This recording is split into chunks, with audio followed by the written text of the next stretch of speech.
Okay, now I'll have Jose Antonio will come up and speak. In actual fact, we will probably end up splitting his speech into two. We've already discussed that. Thank you, Wayne. Mesdames et messieurs, it's a pleasure for me to participate in this panel, and I'm particularly honored to address the topic of cooperation in the area of crisis management. I understand from the moderator that I may need to stop my presentation, my comments at a certain moment in time. No problem, I can continue. I understand the logistic challenge of having to link into a video transmission, so no problem, as we mentioned. I will focus my comments on the following aspects. First of all, on the European Union as a global partner.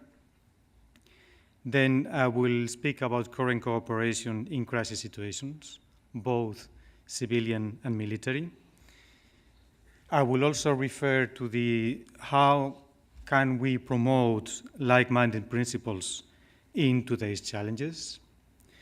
And last, but certainly not least, I would like to raise a number of issues with respect to challenges which need to be addressed and things that need to be taken into account. Let me also indicate at the outset that I am going to speak referring to the European Union, and that this has to be seen over and above what the member states, the European Union member states, are doing on a bilateral basis. I think this is important to highlight. Distinguished guests, 2010 and 2011 have seen a landmark year for European foreign policy. With the entry into force of the Lisbon Treaty and the establishment of the European External Action Service, we are combining now policy and delivery tools under the single authority of a High Representative. Europe has enhanced its capacity to work towards its foreign policy objectives. Those changes have taken a number of years to develop. I mean, there has been almost a decade of debate, but equally of evolution inside the European Union over foreign policy and institutional reforms. In 10 years, Europe has confirmed its status as a global player, and it's now present in every continent. In this period, it has developed a common foreign and security policy.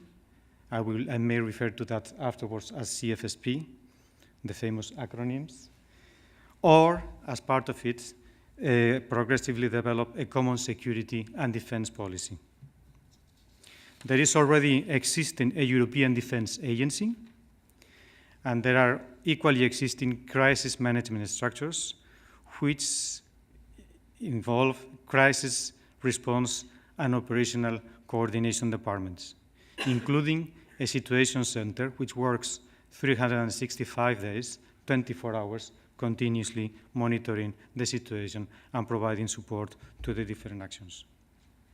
Therefore, the necessary legal, administrative, and financial elements have also followed, and this is substantiated by the fact, to which I'm part of, is that the European Union External Action Service has been created, launched in December 2010.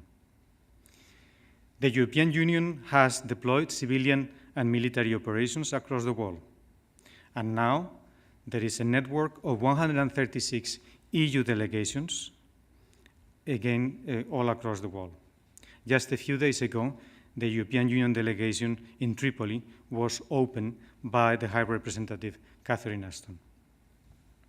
Now, the aim of the CFSP, the acronym Common Foreign and Security Policy, is to assert European Union identity and ensuring consistency of external activities as a whole, be in the area of security, in the area of economic, and development policies. This is a massive task in a world which is more and more interconnected and globalized, with increasing and diverse challenges: proliferation, terrorism, piracy, organized crime, regional conflicts, energy supply, and also a bit softer, but equally important, for example, the security implications of climate change. Year 2011 has provided us ample reminders of what a common foreign and security policy and how crisis response need to be provided into these challenges. The European Union has many instruments at its disposal.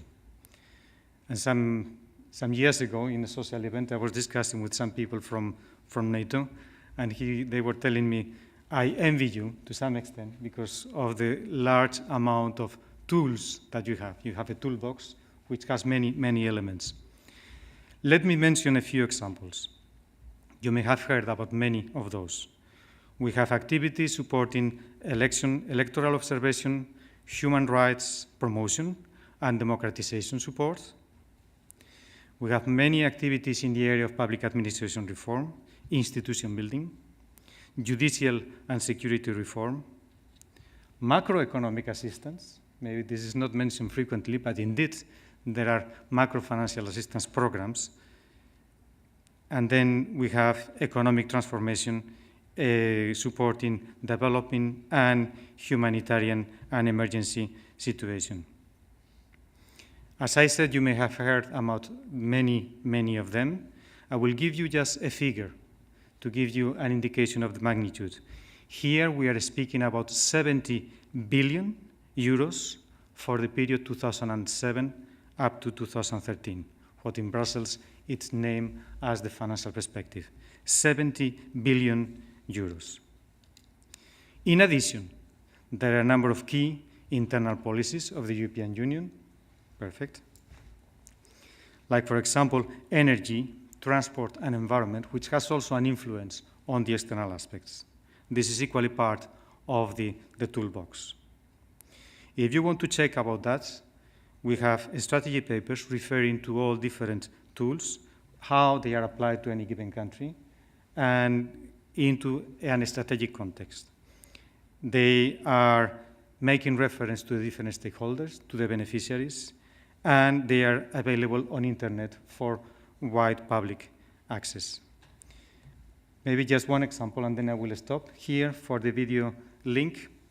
Just a few days ago, the European Humanitarian Office of the Commission signed an agreement with the US Federal Emergency Management on cooperation in disaster management and response. Maybe I will stop with this last example of the toolbox, and then I will continue.